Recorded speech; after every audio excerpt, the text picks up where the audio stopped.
আজকে আমরা পড়ব ক্রিয়া সম্পর্কে। ক্রিয়া কি? যে শব্দ দ্বারা কাজ করা, হওয়া বা অবস্থার প্রকাশ বোঝায় তাকে ক্রিয়া বলে। এখান থেকে প্রশ্ন কীরকম আসে? সকর্মক ক্রিয়া কি, অকর্মক ক্রিয়া কি, দ্বিকর্মক ক্রিয়া কি এবং সমাপিকা অসমাপিকা ক্রিয়া কি। তো আমরা এখন সেগুলো সম্পর্কে জানব। ক্রিয়ার প্রকারভেদ। প্রথমেই আসছি সকর্মক ক্রিয়া। এই যে সকর্মক লেখা আছে, সকর্মক মানে হলো যেই ক্রিয়াটার কর্ম রয়েছে, যে ক্রিয়ার কর্ম থাকে সেই ক্রিয়াকে কি বলা হচ্ছে? সকর্মক ক্রিয়া। যেরকম রাজা বই পড়ে, তাহলে কি পড়ছে?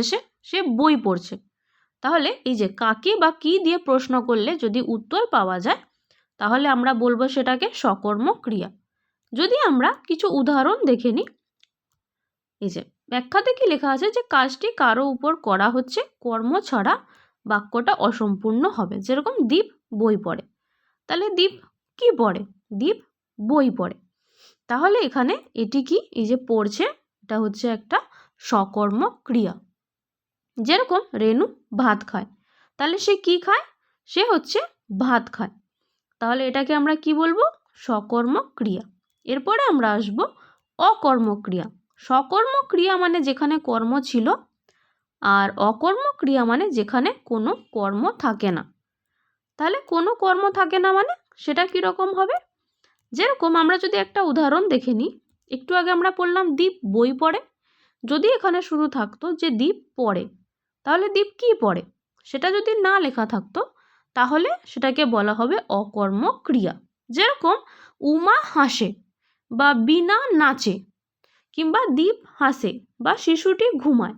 এখানে কোনো কর্ম নেই, কেউ হাসছে, কেউ নাচছে, কেউ গাইছে, যেমন পাখি উড়ছে, সে বলছে, এগুলো যদি লেখা থাকে মানে সে কি বলছে বা সে কোন জিনিসটা নাচছে সেটা যখন বলা থাকবে না তাকে বলা হবে অকর্মক ক্রিয়া। এরপর আমরা আসব দুটি কর্ম, দ্বিকর্মক ক্রিয়া। দ্বিকর্মক মানে হচ্ছে দুটি কর্ম যেখানে থাকবে। তাহলে দ্বিকর্মক ক্রিয়াতে আমরা কি জানছি? একটি থাকবে মুখ্য এবং একটি থাকবে গৌণ কর্ম। কোনটা গৌণ কর্ম আর কোনটা মুখ্য কর্ম সেটাও কিন্তু আমাদেরকে জেনে নিতে হবে। যে কাকে এবং কি, দুটি প্রশ্নের উত্তর যখন থাকে তখন তাকে বলা হবে দ্বিকর্মক ক্রিয়া। এখানে মুখ্য মানে হচ্ছে কোনো বস্তুকে বোঝাবে এবং গৌণ মানে বোঝাচ্ছে কোনো প্রাণীকে বোঝাবে। ঠিক আছে, এটা একবার KVS এর রিসেন্ট যে এক্সামটা হয়েছে তাতে কিন্তু বাংলাতে এসেছিল, মুখ্য কর্ম এবং গৌণ কর্ম। আমরা যদি একটা উদাহরণ দেখি, যে মা আমাকে টাকা দিলেন, তাহলে কে দিলেন? মা দিলেন, কিন্তু কাকে দিলেন বা কি দিলেন এটা হচ্ছে কর্ম, কাকে এবং হচ্ছে কি। তাহলে আমরা যদি বলি যে কাকে দিলেন, আমাকে দিলেন। আর যদি আমরা বলি যে কি দিলেন, তাহলে টাকা দিলেন। তাহলে এখানে বস্তু কোনটা? বস্তু হচ্ছে টাকা, তাহলে এটাকে আমরা বলবো মুখ্য কর্ম। এবং কাকে দিলেন? আমাকে, মানে একটা মানুষের কথা বলা হচ্ছে, মানে সজীব প্রাণের কথা বলা হচ্ছে, তাকে বলা হবে গৌণ কর্ম। যেরকম এই যে রেনু দীপকে বই দিলেন, তাহলে এখানে বইটা কি? বইটা হবে মুখ্য কর্ম। শিক্ষক ছাত্রদেরকে পাঠ পড়ালেন, যেখানে কাকে এবং কি দুটো দিয়েই প্রশ্ন করলে আমরা উত্তর পাবো, মানে দুটো উত্তরই যেখানে বর্তমান তাকে বলা হবে দ্বিকর্মক, মানে দুটি কর্ম, দ্বিকর্মক ক্রিয়া। এরপর হচ্ছে সমাপিকা। সমাপিকা মানে যে কাজটা সম্পন্ন হয়ে গেছে, অর্থাৎ কোনো ক্রিয়ার অর্থের ভাব যখন সম্পূর্ণ হয় তাকে বলা হচ্ছে সমাপিকা ক্রিয়া। তাহলে সংজ্ঞাতে কি লেখা আছে? যে ক্রিয়ার বাক্যের ভাব সম্পূর্ণ হয় তাকে সমাপিকা ক্রিয়া বলে। এর ব্যাখ্যাতে লেখা আছে বাক্যের শেষে থাকে এবং একাই বাক্য সম্পূর্ণ করে। যেরকম আমি বিদ্যালয়ে যাই, ব্যাস, এরপরে আর কিছু বলার নেই, আমি বিদ্যালয়ে যাই, এটা একটা কমপ্লিট সেন্টেন্স। এখানে কি উদাহরণ দেওয়া আছে? দীপ স্কুলে গেছে, তাহলে সে কোথায় গেছে? স্কুলে গেছে। তো কি সেই কাজটা শেষ হয়ে গেছে, তাহলে এটাকে আমরা বলবো সমাপিকা ক্রিয়া। এটা আরও ভালোভাবে বুঝতে পারবো যখন আমরা অসমাপিকা ক্রিয়াটা দেখব। এই যে রেনু গান গায়, আমরা খেলতে যাব, এগুলো সবই কমপ্লিট সেন্টেন্স, মানে যেটা বোঝাতে চাইছে বক্তা সেটা কিন্তু সেই ভাবটা সম্পূর্ণরূপে প্রকাশিত হয়ে গেছে। তাহলে একে বলা হবে কি? সমাপিকা ক্রিয়া। এবার হচ্ছে অসমাপিকা, মানে যার সম্পূর্ণরূপে অর্থটা প্রকাশ পায়নি। যেরকম অনেকে বলে না যে সেখানে গিয়ে বা হয়ে থেকে, এরকম। আমরা যদি উদাহরণগুলো দেখি, এখানে ব্যাখ্যাতে লেখা আছে ওই ভাব সম্পূর্ণ হয় না, অন্য ক্রিয়ার সাহায্য লাগে, সেটাই আর কি। যেরকম পড়ে দীপ পরীক্ষা দিল, দীপ পরীক্ষা দিল, এটা কিন্তু সমাপিকা ক্রিয়া। যদি এখানে বলা হয় শুধু এটা থাকতো যে দীপ পরীক্ষা দিল, তাহলে এটা কিন্তু সমাপিকা ক্রিয়া। কিন্তু বলেছে যে পড়ে, কি পড়ে, নোটস পড়ে, বই পড়ে বা কি, এই যে পড়ে ওয়ার্ডটা, এটা হচ্ছে অসমাপিকা ক্রিয়া। বা অনেক সময় আমরা এটা বলতে শুনি যে খেয়ে সে স্কুলে গেল, কি খেয়ে সে স্কুলে গেল, তাহলে এই যে সে স্কুলে গেল এই পার্টটা যদি থাকতো এটা হতো সমাপিকা ক্রিয়া। কিন্তু এই যে খেয়ে, খেয়ে যে ব্যাপারটা, এইটা হচ্ছে অসমাপিকা ক্রিয়া। যেমন অনেকে বলে যে বসিয়া বা খাইয়া, করিয়া, গিয়া, এই সমস্ত ওয়ার্ডগুলো থাকলে এগুলো হচ্ছে অসমাপিকা ক্রিয়া। এরপরে আমাদের কি আছে, একটা ছোট টেবিল আছে, যে সকর্মক মানে হচ্ছে যেখানে কর্ম থাকবে, অকর্মক মানে যেখানে কোনো কর্ম থাকবে না, আর দ্বিকর্মক মানে হচ্ছে যেখানে দুটি কর্ম থাকবে। এবং সমাপিকা মানে যেটার বাক্যে অর্থের ভাব সম্পূর্ণ হয়েছে, এবং অসমাপিকা মানে যেখানে বাক্যের ভাব সম্পূর্ণরূপে প্রকাশ পায়নি। এটা হলো ক্রিয়া।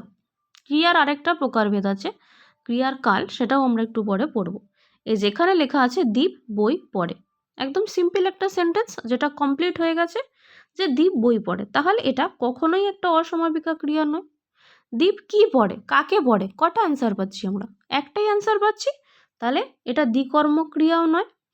অ্যান্সার পাচ্ছি নাকি পাচ্ছি না, পাচ্ছি, অবশ্যই পাচ্ছি, তাহলে এটা অকর্মক ক্রিয়াও নয়। এটা কি, এটা হচ্ছে সকর্মক ক্রিয়া। নেক্সট কোশ্চেন হচ্ছে, শিশুটি ঘুমায়, এখানে ঘুম এটা কোন ধরনের ক্রিয়া, এটা সকর্মক নাকি অকর্মক, সমাপিকা নাকি দ্বিকর্মক? প্রথমেই প্রশ্ন করতে হবে কাকে বা কি, আমরা উত্তর পাচ্ছি কি পাচ্ছি না। এর অ্যান্সারগুলো পরে লেখা আছে, এগুলো আপনারা সলভ করবেন। তারপরের প্রশ্ন হচ্ছে, মা আমাকে টাকা দিলেন। নেক্সট প্রশ্ন হচ্ছে, যে ক্রিয়ায় বাক্যের ভাব সম্পূর্ণ হয় তাকে কি বলা হয়? এবং আরেকটি কোশ্চেন হচ্ছে, খেয়ে সে স্কুলে গেল, এখানে খেয়ে কোন ধরনের ক্রিয়া? এরপরে এর সমস্ত অ্যান্সারগুলো লেখা আছে, সি, বি, সি এবং ডি। নেক্সট আমরা যেটা পড়ব সেটা হচ্ছে শব্দের প্রকারভেদ। এখান থেকে কিন্তু কেভিএস, রিসেন্ট যে কেভিএস হলো তাতেও কোশ্চেন এসছে, বাকি অনেক পরীক্ষাতেই এখান থেকে কোশ্চেন আসে। শব্দের প্রকারভেদ মানে তৎসম শব্দ, তদ্ভব শব্দ, অর্ধ তৎসম শব্দ এবং দেশি শব্দ, এই সম্পর্কে আমরা এখানে জানব। প্রথমেই আসি তৎসম শব্দ। তৎসম শব্দ কি? তৎসম শব্দ হচ্ছে যেটা একদম ডিরেক্ট শব্দ, মানে যেগুলো সংস্কৃত ভাষা থেকে অবিকৃতভাবে বাংলা ভাষায় এসেছে, একদম হুবহু সেই শব্দটাই। যেরকম হচ্ছে তৃণ, চন্দ্র, বা পর্বতকে যে আমরা গিরি বলি, গিরি, নদী, এই সমস্ত শব্দগুলো বেশিরভাগই হচ্ছে সংস্কৃত থেকে হুবহু কপি করা, এটাকে বলা হচ্ছে তৎসম শব্দ। যেরকম হচ্ছে বিদ্যা, তারপর হচ্ছে বিদ্যালয়, কিন্তু স্কুল কিন্তু সংস্কৃত শব্দ নয়, স্কুল তৎসম শব্দও নয়। গৃহ, ধর্ম, সূর্য, এগুলো হলো তৎসম শব্দ। পরে আমি একটা 25টা শব্দ মতো টেবিল দিয়েছি। কেভিতে একটা কোশ্চেন এসেছিলো যে কোনটা দেশি শব্দ, সেটা চিহ্নিত করো। আচ্ছা, নেক্সট হচ্ছে অর্ধ তৎসম শব্দ।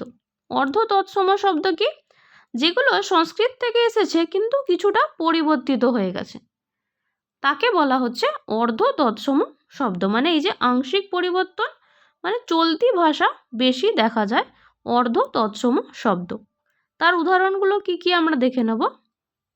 যেরকম কিরণ থেকে হচ্ছে কিরণ, শক্ত, তারপর হচ্ছে মন্তর, ভক্ত, এই শব্দগুলো হচ্ছে অর্ধ তৎসম শব্দ, সংস্কৃত থেকে পরিবর্তিত বাংলায় রূপ, মানে বলতে বলতে কথাগুলো এই জিনিসটা চলে এসেছে। এরপরে হচ্ছে তদ্ভব শব্দ। তদ্ভব মানে ধীরে ধীরে পরিবর্তনটাই হয়ে গেছে এবং ভাষাতে এসেছে, ধীরে ধীরে পরিবর্তিত হয়। যেটা আংশিক পরিবর্তিত হয়েছে সেটা হচ্ছে অর্ধ তৎসম, এবং যেটা পুরোটাই পরিবর্তিত হয়ে গেছে সেটাকে বলা হচ্ছে তদ্ভব শব্দ। এখানে উচ্চারণ আর গঠন দুটোই কিন্তু চেঞ্জ হয়ে গেছে।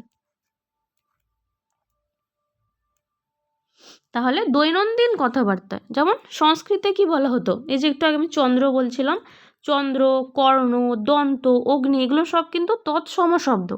কিন্তু তদ্ভব মানে কি, যেরকম আমরা আগুন বলি, চাঁদ বলি, চাঁদ অ্যাকচুয়ালি কথাটা নয়, চন্দ্র, সেখান থেকে আমরা কি বলি, চাঁদ উঠেছে, চন্দ্র উঠেছে খুব একটা শোনা যায় না, বা আমরা কান দিয়ে শুনছি।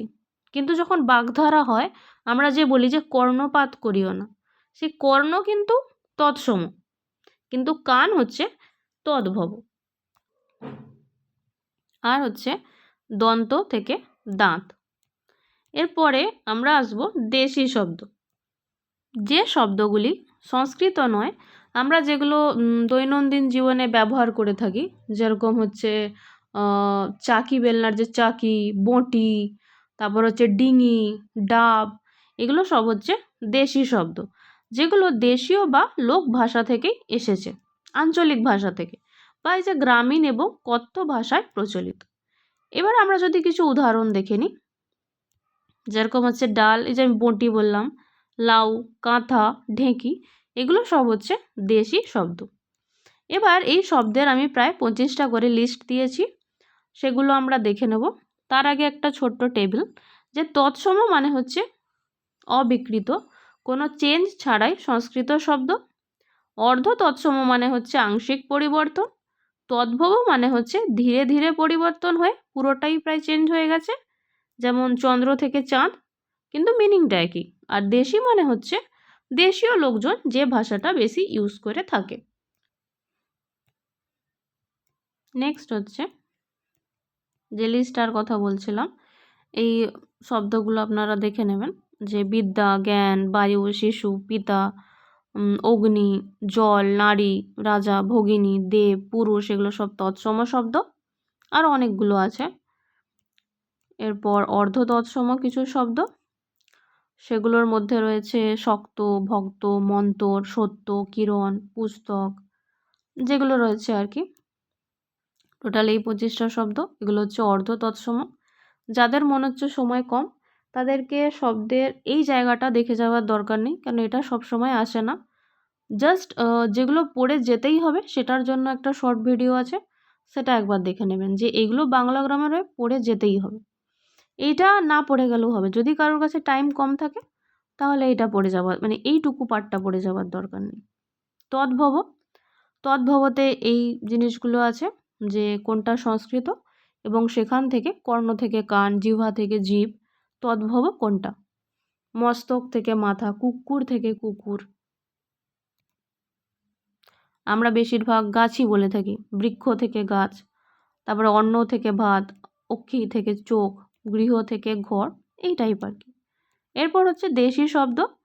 দেশি শব্দতে যেরকম আমরা এগুলো খুব ইউজ করি, শাক, ঢেঁকি, ডাল, হাঁড়ি, চুলা, থালা, পুকুর, নালা, ঝিল, ডোবা, গামছা, তারপর হচ্ছে লাউ, কলসি, গর্ত, এই জিনিসগুলো, এগুলো সব দেশি শব্দ।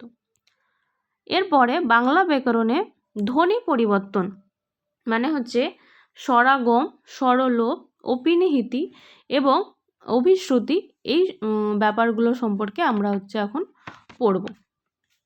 তাহলে প্রথমে আমরা দেখে নিই। প্রথমে আছে হচ্ছে স্বরাগম। এই যে গম মানে কি, আগমন, মানে নতুন কোনো একটা স্বরের যখন আগমন হচ্ছে তাকে আমরা বলবো স্বরাগম। আমরা একটা উদাহরণ দেখলে ভালো করে বুঝবো। অ্যাকচুয়ালি স্বরাগম 3 প্রকারের হয়। একটা হচ্ছে আদি, আদি মানে শব্দের প্রথমে, মধ্য মানে শব্দের মাঝখানে, এবং অন্ত মানে হচ্ছে শব্দের শেষে। কি করে বুঝবো এটা স্বরাগম নাকি স্বরলোপ? লোপ মানে হচ্ছে যেটা লোপ পেয়ে যাবে, মানে ছোট হয়ে যাবে বা সেটা নিশ্চিহ্ন হয়ে যাবে। আর স্বরাগম মানে নতুন অ্যাড হবে, আর স্বরলোপে মাইনাস হবে। তাহলে স্কুল থেকে আমরা কি বলি, স্কুল। তাহলে এখানে এই যে স্কুল, ইটা কি যোগ হয়েছে, তাহলে একে আমরা কি বলবো, আদি স্বরাগম। যেমন আমরা বলি না আস্পর্ধা, দেখো অ্যাকচুয়ালি স্পর্ধা, স্পর্ধা থেকে আস্পর্ধা, তাহলে এই যে আটা যোগ হচ্ছে এটা হচ্ছে আদি স্বরগম, শব্দের শুরুতেই হচ্ছে। এরপরে হচ্ছে যে বিপ্রকর্ষ টার্মটা, মানে এই টার্মটা হচ্ছে ইম্পর্টেন্ট, অনেক সময় আসে বিপ্রকর্ষ কি। বিপ্রকর্ষ হচ্ছে মধ্য স্বরাগম। যেমন অনেকেই বলে যে রতন চেনে, কিন্তু রতন নয়, কথাটা অ্যাকচুয়ালি রত্ন। তাহলে কি হচ্ছে, এই যে তটা মাঝখানে চলে আসছে, এটা অ্যাকচুয়ালি যুগ্ম স্বর ছিল, সেটাকে কি হচ্ছে ভাঙা হচ্ছে, ফলে মাঝখানে একটা স্বরাগম হচ্ছে রতন। যেমন অনেকে গ্রামকে কি বলে গেরাম, স্বপ্নকে স্বপন। এই যে মাঝখানে যে জিনিসটা, এটাকেই বলা হয় মধ্য স্বরাগম বা বিপ্রকর্ষ। এর আরেকটা নাম হচ্ছে বিপ্রকর্ষ। তারপরে হচ্ছে অন্তঃস্বরাগম। অন্তঃস্বরাগম মানে কি একদম লাস্টে, দিশ থেকে দিশা। এটা স্কুলে আরেকটা জিনিস আমরা যেমন বলি যে বেঞ্চি, অ্যাকচুয়ালি বেঞ্চ, বেঞ্চ থেকে বেঞ্চি। বেঞ্চিতে কি হচ্ছে, লাস্টে হর্ষইকার আসছে, তাহলে লাস্টে যে স্বরের আগমন তাকে বলা হচ্ছে অন্তঃস্বরাগম। এরপরে হচ্ছে সেম স্বরাগমের মতোই স্বরের লোপ, বিলুপ্ত হওয়া, তাকে বলা হচ্ছে স্বরলোপ। এটাও 3 প্রকারেরই হবে, আদিতে হতে পারে, মধ্যতে হতে পারে এবং লাস্টে হতে পারে। এইটা অনেক সময় আসতো যে অলাবু থেকে লাউ, এটা হচ্ছে আদি স্বরলোপ, মানে এই যে প্রথমের যে অ, এই জিনিসটা লোপ পেয়ে গেছে। অ্যাকচুয়ালি অলাবু থেকে লাবু এবং লাবু থেকে হচ্ছে লাউ। তারপর মধ্য স্বরলোপ হচ্ছে দেখো অগুরু, গুরুর থেকে দেখো অগ্রু, এই যে হর্ষ ওটা ছিল এটা কিন্তু এখানে লোপ পেয়ে গেছে। ওটাকে বলা হয় বিপ্রকর্ষ অ্যাড হলে, আর মাইনাস হলে বলা হয় স্বপ্রকর্ষ। অন্তঃস্বরলোপ, এই যে বলে মানুষের আশ অনেক বেশি, মানে কি আশা, আশা থেকে যে আশ, তাহলে একে বলা হচ্ছে অন্তঃস্বরলোপ। কিন্তু বেঙ্গলি গ্রামারে এই নয় যে এই টাইপেরই বা এই ওয়ার্ডগুলোই আসবে।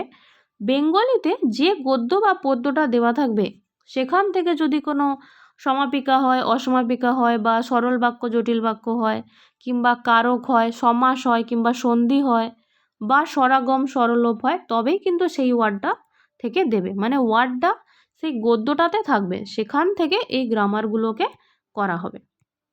এরপরে আসছে স্বরসঙ্গতি। স্বরসঙ্গতি মানে হচ্ছে এই যে স্বরধ্বনির প্রভাবে শব্দের অন্য স্বরধ্বনির পরিবর্তন ঘটলে তাকে স্বরসঙ্গতি বলা হয়। একটি স্বরধ্বনির প্রভাবে যখন শব্দের অন্য স্বরধ্বনির পরিবর্তন ঘটে তাকে কি বলা হচ্ছে স্বরসঙ্গতি। যেরকম হচ্ছে দেশি থেকে দেশি, বিলাতি থেকে বিলিতি। তাহলে কি অনেকে বলে বিলিতি, অনেকে বলে বিলাতি, তাহলে এটাকে আমরা কি বলছি স্বরসঙ্গতি।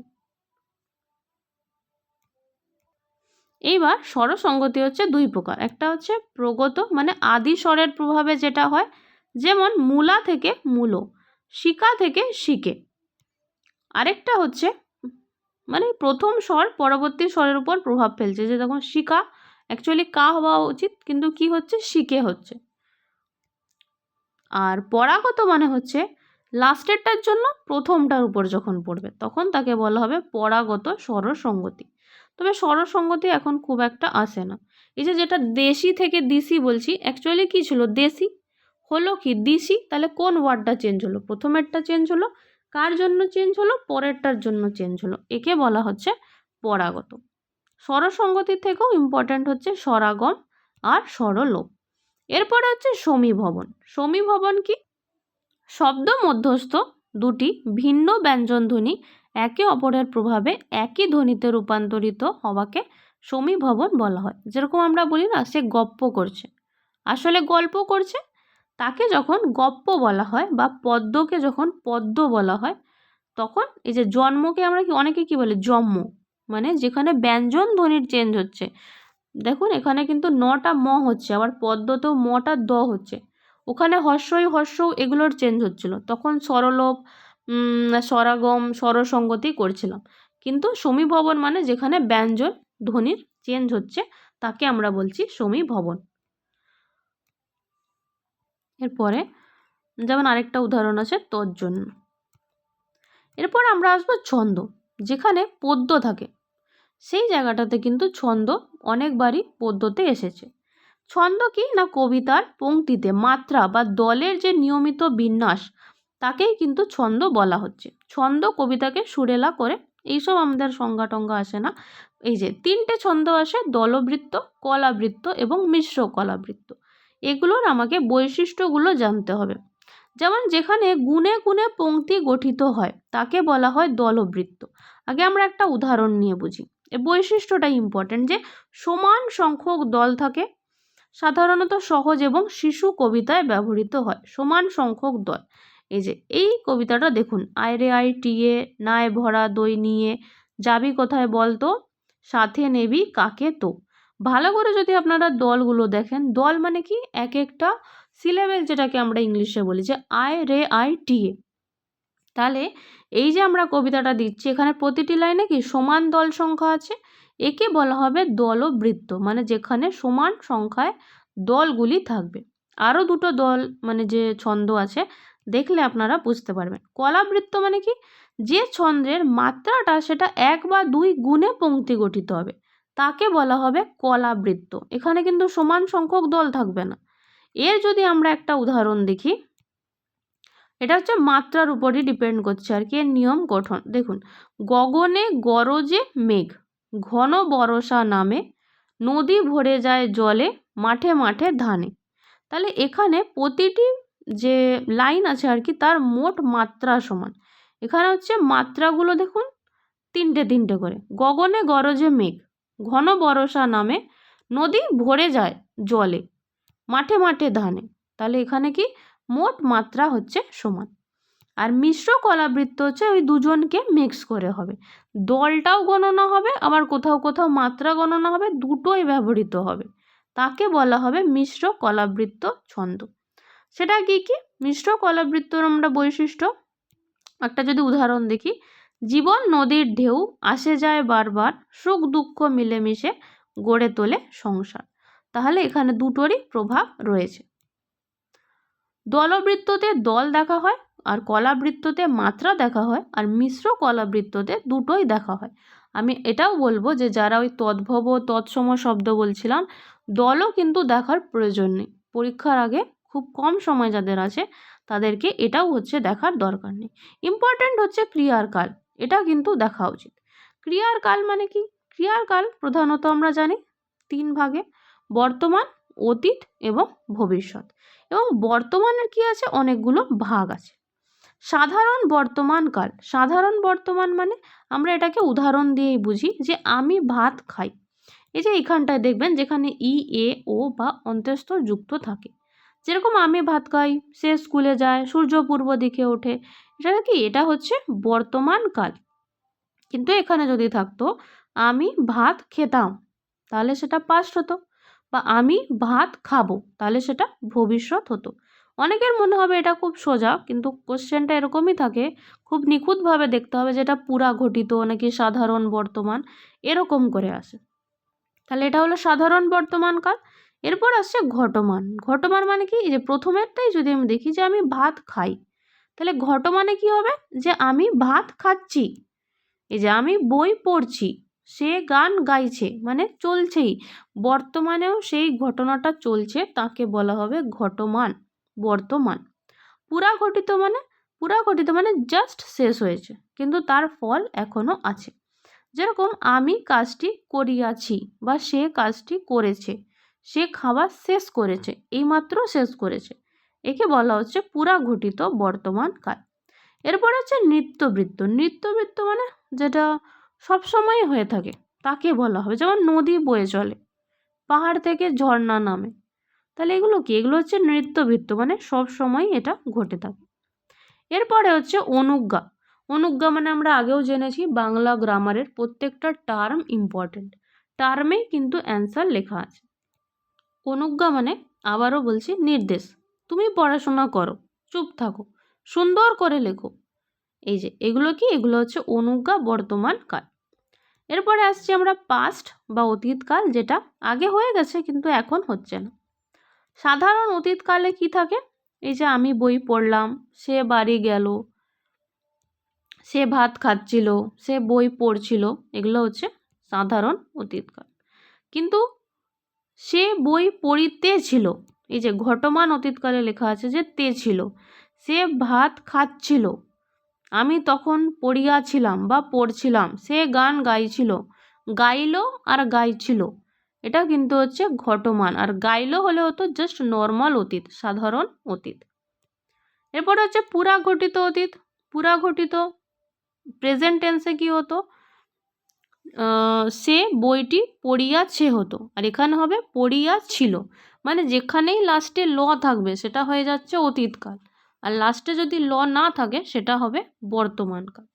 যেমন আমি যাওয়ার আগে সে খেয়ে নিয়েছিল, আর যদি থাকতো যে সে এই খাবারটা শেষ করলো, যদি বোঝাতো যে সে খেয়ে নিয়েছে, তখন কিন্তু সেটা হতো পুরা ঘটিত বর্তমান। কিন্তু যখনই এই যে নিয়েছিল, গেছিলাম, যেখানেই লাস্টে ল থাকবে সেটা অতীতেরই কোনো না কোনো একটা পার্ট। এবার সে খেয়ে নিয়েছিল মানে কি, পুরা ঘটিত বোঝাচ্ছে। এরপর হচ্ছে ভবিষ্যৎকাল, যেটা হচ্ছে ফিউচার, পরীক্ষা হবে, এটাই হচ্ছে কি ফিউচার, যেটা ভবিষ্যতে হবে। তাহলে সাধারণ ভবিষ্যৎকাল কি, আমি কাল পড়ব, যেটা কখনোই হয় না, আর সে পরীক্ষা দেবে, এটা হতেও পারে বা নাও হতে পারে। তো এই যে পড়ব, দেব, এগুলো হচ্ছে সাধারণ ভবিষ্যৎকাল। আর ঘটমান মানে কি, যেটা কন্টিনিউয়াস, চলতেই থাকবে। আমি পরীক্ষা দিতে থাকবো, পরীক্ষায় কোশ্চেনগুলো ভালো করে পড়তে থাকবো, সে কাজ করতে থাকবে, এগুলো হচ্ছে ভবিষ্যতে ঘটমান। তাহলে ঘটমান ভবিষ্যৎকাল। আর পুরা ঘটিত ভবিষ্যৎকাল মানে ভবিষ্যতে একটি কাজ আরেকটির আগে শেষ হবে। আমরা উদাহরণ দেখলে আরও ভালো করে বুঝতে পারবো, যে তুমি আসার আগেই আমি কাজ শেষ করে ফেলব। মানে যদি আমি বলি যে পরীক্ষার বেল রিং হবার আগেই আমি সবকটা কোশ্চেনের এমসিকিউ গোল করে ফেলব, তাহলে এটা কি, এটা হচ্ছে ফিউচারের পুরা ঘটিত, মানে পুরা ঘটিত ভবিষ্যৎকাল। এক নজরে মনে রাখার ট্রিক কি, ঘটমান হচ্ছে অতীত, ভবিষ্যৎ, আর হচ্ছে পুরা ঘটিত। এটা মনে না রাখলেও হবে, ভালো করে সেন্টেন্সটা পড়ে দেখতে হবে যে এটার লাস্টে ল আছে কি নেই, বা ব আছে কি নেই।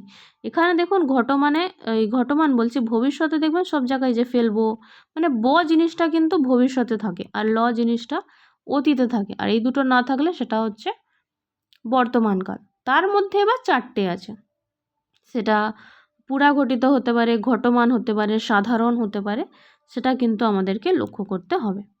এরপরে আছে কিছু কোশ্চেন, যেরকম আমি বই পড়ছি, এখনও পড়ছি, এটা কী কাল?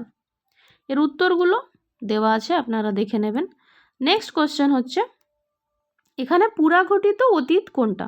দেখুন অতীত বলেছে মানে আমি এক্ষুনি একটা ক্লু দিয়েছি যে কোন ওয়ার্ডটা খুঁজতে হবে, তাহলেই আপনি বুঝে যাবেন যে সেটা হচ্ছে অতীত।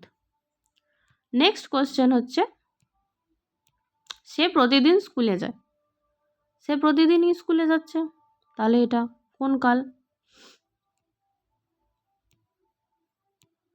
তারপরে হচ্ছে অনুজ্ঞা বর্তমানকাল কোনটা? অনুজ্ঞা মানে একটা কোনো কিছু নির্দেশ দেওয়া থাকবে। এবং তারপরে কোশ্চেন হচ্ছে, আমি কাজটি করে ফেলবো, আবার আমি বলছি লাস্টে কি আছে, ফেলবো, তাহলে এটি কোন কাল? এরপর এটা হচ্ছে অ্যাকচুয়ালি আমার খাতার নোট, যেখান থেকে আমি সব কিছু ওয়ার্ডে লিখে নোট টোট বানিয়েছি, বা কিছুটা তো ইন্টারনেট থেকেও নিয়েছি। এখানে হচ্ছে আছে যে এই দুটো জিনিসও কিন্তু পরীক্ষায় আসে, যে ধনাত্মক শব্দ দ্বৈত এবং অনুকার। মানে একটা যদি শব্দ দুবার ব্যবহার করে সেম পুরো শব্দটাই, যে গাছে গাছে, মনে মনে, তাহলে সেটাকে বলা হবে শব্দ দ্বৈত। দ্বৈত মানে দুবার। কিন্তু যদি থাকে যে আমরা অনেক বলি না যে মনে টনে, খাতা টাতা, জল টল, মানে মিল দেখিয়ে, তখন সেটাকে বলা হবে অনুকার। এই অনুকার আর শব্দ দ্বৈত জিনিসটা কিন্তু অনেক জায়গাতে এসেছিল।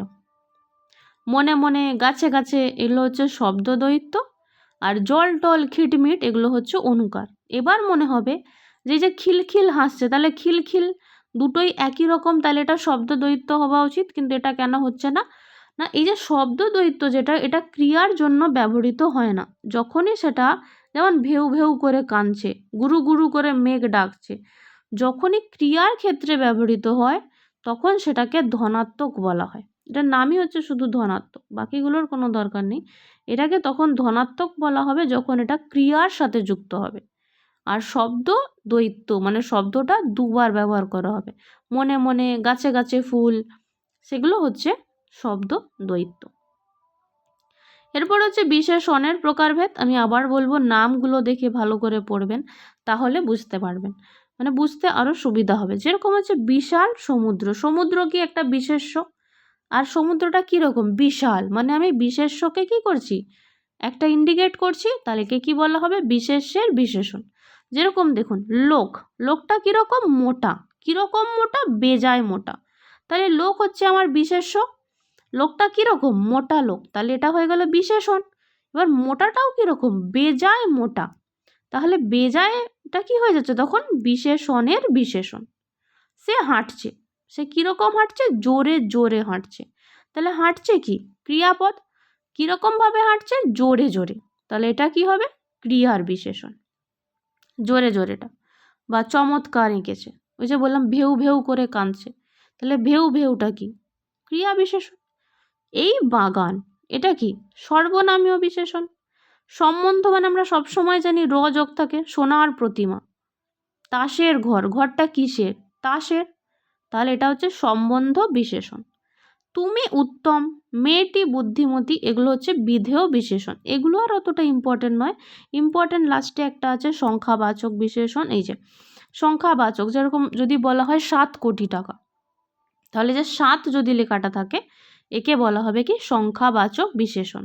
আর সংখ্যাবাচক আর পূরণবাচকের মধ্যে পার্থক্য কি, পূরণ মানে সংখ্যায় থাকবে, কিন্তু তাকে কিভাবে লেখা হবে, এক লেখা হবে না, একলা মানে পয়লা বৈশাখ, 2রা অক্টোবর, সেকেন্ড বলা যেটা হচ্ছে, বা 15ই, জাস্ট নির্দিষ্ট করে যখন বলা হচ্ছে সেটা হচ্ছে পূরণবাচক। আর শুধু সংখ্যা বললে সেটা হচ্ছে সংখ্যাবাচক। নেক্সট হচ্ছে সর্বনাম আছে। সর্বনামটাও একদম বিশেষণের মতোই, যে ব্যক্তিবাচক মানে যখন আমি, আমরা, মধ্যম পুরুষ, উত্তম পুরুষ আর প্রথম পুরুষ এখানে লেখা আছে। তুমি তোমরা মানে মধ্যম পুরুষ, আমি আমরা আমাদের যত কিছু সেলফ সেন্টার্ড আর কি, সেগুলো সব হচ্ছে উত্তম পুরুষ, আর তুমি তোমরা মধ্যম, আর বাকি যারা আছে সব প্রথম পুরুষ। নির্দেশক দেখুন, ছেলেটি আমি শুধু বলতে পারতাম, কিন্তু কি বলছি, এই ছেলেটি, তাহলে এই, ওই, ইহা, এগুলো হচ্ছে নির্দেশক সর্বনাম। এবার যদি অনির্দেশক সর্বনাম বলি, এই ছেলেটির জায়গায় যদি বলি যে কোনো ছেলেটি, কেউ কেউ, কিছু, তাহলে এগুলো কি হবে অনির্দেশক। আর আমরা সবাই এই জিনিসটা জানি যে কে, কি, কাকে, কারা, কোনটি, এগুলো সব কি, এগুলো সব প্রশ্নবাচক। আর আত্মবাচক মানে কি নিজে, আপন, স্বয়ং, নিজ, এগুলো হচ্ছে আত্মবাচক। সমষ্টিবাচক মানে কি সকলে মিলে, সবাই মিলে, যে সাকল্য, এটা হচ্ছে সমষ্টিবাচক। সাপেক্ষ মানে কি যিনি তিনি, যত তত, যেটা আমরা কোন বাক্যে ব্যবহার করি, সাধারণত জটিল বাক্যে ব্যবহার করি কি না যৌগিক বাক্যে ব্যবহার করি। এটার আনসার আপনারা দেবেন। যৌগিক মানে কিন্তু কি ছিল, সবসময় যোগ ছিল এবং কিন্তু, আর জটিল বাক্যে কি ছিল, যাহা তাহা, সেরকম আর কি, একটা ছোট রিক্যাপ হয়ে গেল। তাহলে যেখানে সাপেক্ষে হয় সেটাকে হচ্ছে যেরকম যিনি তিনি, যত তত, এটাকে আমরা কি বলি সাপেক্ষ সর্বনাম। এছাড়াও আছে ব্যতিহারিক সংযোগ এবং পরিমাণ, যে ছেলেটা এত খায়, পরিমাণ বোঝাচ্ছে, এগুলো অতটা ইম্পর্টেন্ট নয়। বিশেষণের প্রকারভেদ আর সর্বনামের প্রকারভেদ, এটাও কিন্তু আপনারা চাইলে স্কিপ করতে পারেন। আজকের মধ্যে খুব যেমন এই লাস্টের পার্টটাই হচ্ছে ইম্পর্ট্যান্ট, সেটা হচ্ছে ধ্বনি। আমি আরেকটা যে বললাম ভিডিওর কথা, সেখানে আমি বলে দিয়েছি যে অ্যাটলিস্ট গ্রামারের এইগুলো পড়ে যেতেই হবে। আমি 2টো পার্টে বাংলা গ্রামার পুরো কমপ্লিট করছি, যে যাদের কাছে অনেক টাইম আছে, যাদের আগে থেকে পুরো প্রিপারেশন হয়ে গেছে, তারা পুরো ভিডিওটা দেখবেন। আর যাদের কাছে জাস্ট 5-6 দিন টাইম আছে, তারা জাস্ট ইম্পর্টেন্ট বাংলা গ্রামারগুলো দেখে যাবেন। আচ্ছা, এরপরে হচ্ছে ধ্বনি। এখানে সব এগুলো শর্ট কোয়েশ্চেন। ধ্বনির মধ্যে সবচেয়ে ইম্পর্ট্যান্ট হচ্ছে অল্প প্রাণ, মহাপ্রাণ, অঘোষ এবং ঘোষ। এই 4টে বাদে ধ্বনিতে বাকি যা আমি এখন পড়াবো, এগুলো মনে রাখলেও যা, না রাখলেও তাই। মৌলিক স্বরধ্বনি কটা আছে 7টা, যৌগিক স্বরধ্বনি কটা আছে 25টা, টোটাল স্বরবর্ণ 11টা, টোটাল ব্যঞ্জন বর্ণ 39টা, এবং বর্ণমালা যেটা হয় 2টো বর্ণকে মিলিয়ে সেটা হচ্ছে 50। এবার হচ্ছে উচ্চারণ অনুসারে এটা আমরা অনেক ছোটোবেলাতেই পড়ে থাকি যে ক খ এরকম করে আমরা উচ্চারণ করি। তাহলে স্বরবর্ণর ক্ষেত্রে কণ্ঠ কোনটা? অ আ। তালব্য কোনটা? ই ই। রি হচ্ছে মূর্ধন্য, উ আর দীর্ঘ হচ্ছে ওষ্ঠ। এরা হচ্ছে কণ্ঠ তালব্য, এরা কণ্ঠের সাথে ওষ্ঠ, এবং লি হচ্ছে দন্ত। সেরকমই ব্যঞ্জন ধ্বনির ক্ষেত্রে এরা হচ্ছে কণ্ঠের জন্য দায়ী, মানে ক খ গ ঘ বললে দেখুন একদম কণ্ঠ থেকে আওয়াজটা বেরিয়ে আসছে। চ ছ বললে দেখুন উপরে তালুতে জিহ্বা টাচ করছে। সেরকম এরা হচ্ছে মূর্ধন্য, এরা হচ্ছে ওষ্ঠ, এবং এরা হচ্ছে দন্ত। কিন্তু যদি আমি রীতি অনুসারে দেখি, ঋতু অনুসারে মানে হচ্ছে হ্রস্বস্বর, মানে একদম হালকা সাউন্ড যেখানে হচ্ছে সেটা হচ্ছে অ, হস্যই আর হস্য। আর দীর্ঘস্বর কি? দীর্ঘস্বর হচ্ছে বাকিগুলো। প্লুতস্বর মানে হচ্ছে টানা টানা। আমরা বলি না কি হে, কি গো কথাটা আমরা অনেকেই বলি। এই যে ও, এটাকে বলা হচ্ছে প্লুতস্বর। প্লুত মানে হচ্ছে একটাই স্বরধ্বনিকে যখন অনেকবার ব্যবহার করা হচ্ছে টানা স্বরে, তাকে বলা হচ্ছে। এবার মৌলিক স্বর আর যৌগিক স্বর। মৌলিক স্বর মানে যে নিজে একাই একটা স্বর, যেরকম হচ্ছে হস্যই বা হস্য। কিন্তু এই যে দুটো আছে যৌগিক স্বর ও ই, ওই ও ও হচ্ছে ও, তাহলে এই দুটোকে বলা হচ্ছে যৌগিক স্বর। এখনো পর্যন্ত কিন্তু কিছু ইম্পর্ট্যান্ট আসেনি। এবং অনুনাসিক স্বর কোনগুলো? অনুনাসিক হচ্ছে চন্দ্রবিন্দু, উঁ, ইঁ, মানে যতগুলো 5 নম্বরে পড়ে, দন্ত্যান্ন, মূর্ধন্য, ম, উনস্কার। কেন্দ্রীয় স্বরধ্বনি হচ্ছে আ। আর এটা কিন্তু 2 নয়, এটা হচ্ছে হ। হ হচ্ছে কণ্ঠ নালীয় ধ্বনি। এরপর এসে গেছে মেন ইম্পর্ট্যান্ট জিনিস হচ্ছে এই যে স্টার দেওয়াই আছে, অঘোষ এবং ঘোষ এবং অল্প প্রাণ আর মহাপ্রাণ। এই নাম্বার সিস্টেমটা আমাদেরকে মনে রাখতে হবে যে অঘোষ যে সে হচ্ছে ফার্স্ট আর সেকেন্ড, আর ঘোষ হচ্ছে 3, 4, 5। তাহলে অঘোষ মানে কি? দেখুন আমরা জানি 5টা করে ভাগ হয়, ক খ গ ঘ উ। তার মধ্যে ফার্স্ট আর সেকেন্ড ক আর খ হচ্ছে দেখুন অঘোষ, আর গ ঘ উ হচ্ছে ঘোষ। সেরকমই আবার প্রথম দুটো দেখুন চ ছ, তারা কিন্তু অঘোষ, আর বর্গের জ ঝ ইয় এরা হচ্ছে কিন্তু ঘোষ। সেরকম আবার টঠ আছে, তথ আছে, এরকম করে 5টা করে যদি ভাগ করা হয়, প্রথম দুটো হচ্ছে অঘোষ আর তার পরেরগুলো হচ্ছে ঘোষ। আর অল্প প্রাণ মহাপ্রাণ অমাবস্যা যে হয় এইভাবে মনে রাখবেন যে অমা, অঘোষ আর ঘোষ যেটা সেটা তো হচ্ছে ফার্স্ট, সেকেন্ড আর থার্ড, ফোর্থ, ফিফথ। কিন্তু অল্প প্রাণ মহাপ্রাণের ক্ষেত্রে অমাবস্যা মানে অমা মনে রাখতে হয়। অমা মানে কি? মানে ফার্স্টেরটা হচ্ছে অল্প প্রাণ যেরকম ক, আর সেকেন্ডেরটা হচ্ছে মহাপ্রাণ সেটা হচ্ছে খ। আবার গ যেটা সেটা হবে অল্প প্রাণ, ঘ হবে মহাপ্রাণ। এখানে খুব কনফিউশন হয়। আবার এখানে অনেক সময় আসে যে এমন একটি বর্ণ বলো যেটা ঘোষ কিন্তু মহাপ্রাণ, যেরকম হচ্ছে ঘ। আবার এরকম আসে যে এমন একটা বর্ণ বলো যেটা হচ্ছে অঘোষ, আবার সেটা হচ্ছে অল্প প্রাণ বা সেটা হচ্ছে মহাপ্রাণ। এরকম করে কিন্তু কোশ্চেন আসে, মানে মিলিয়ে মিশিয়ে কোশ্চেনটা হয়। তো অঘোষ আর ঘোষ এটা মনে রাখতে হবে যে অঘোষ আর ঘোষের ক্ষেত্রে হচ্ছে 1, 2, 3, 4, 5। আর অল্প প্রাণ মহাপ্রাণের জন্য মনে রাখতে হবে অমা, মানে অল্প প্রাণ মহাপ্রাণ, যেটা 5 নম্বর তার কিন্তু অস্তিত্ব অল্প প্রাণ বা মহাপ্রাণের ক্ষেত্রে কিন্তু নেই। এরপর আছে তাড়নাজনিত ধ্বনি, যেটা হচ্ছে ডয় শূন্য র আর ঢয় শূন্য র। আশ্রয়ভাগী যাদের নিজস্ব কোনো আশ্রয় নেই, উনস্কার বিসর্গ। অর্ধস্বর দ্যোতক হচ্ছে অন্তস্থ জ-কে বলা হয়, আর কম্পন স্বর হচ্ছে র-কে বলা হয়।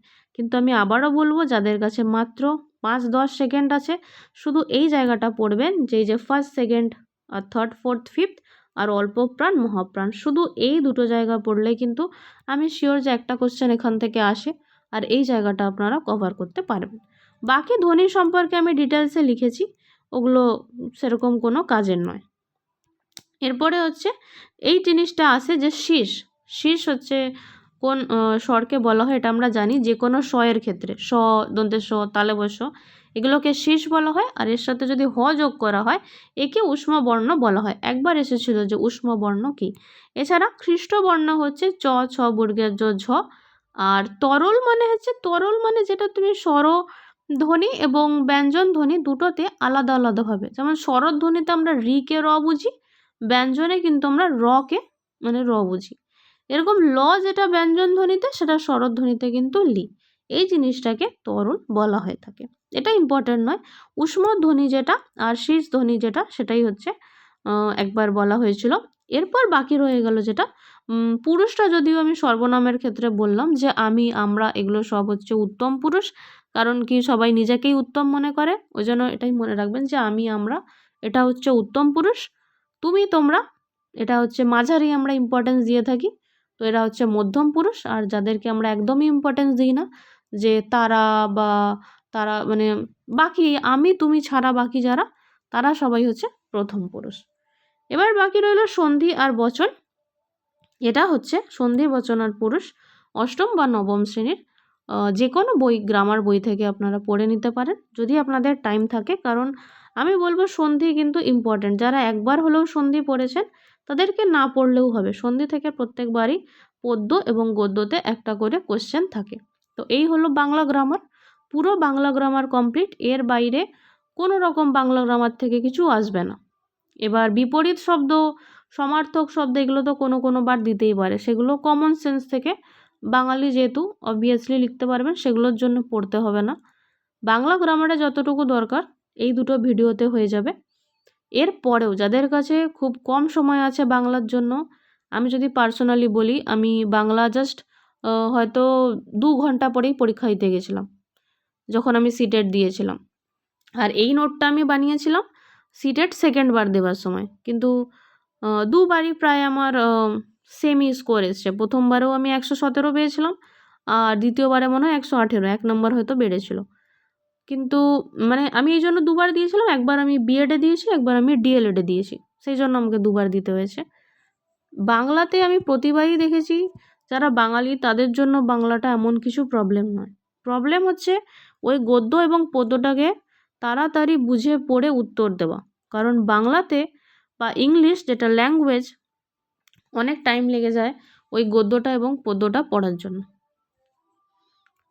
এরপরও কারোর কোনো সমস্যা থাকলে বা অন্য কোনো ব্যাপারে যদি ভিডিও জানতে হয় অবশ্যই কমেন্টে জানাবেন। Thank you.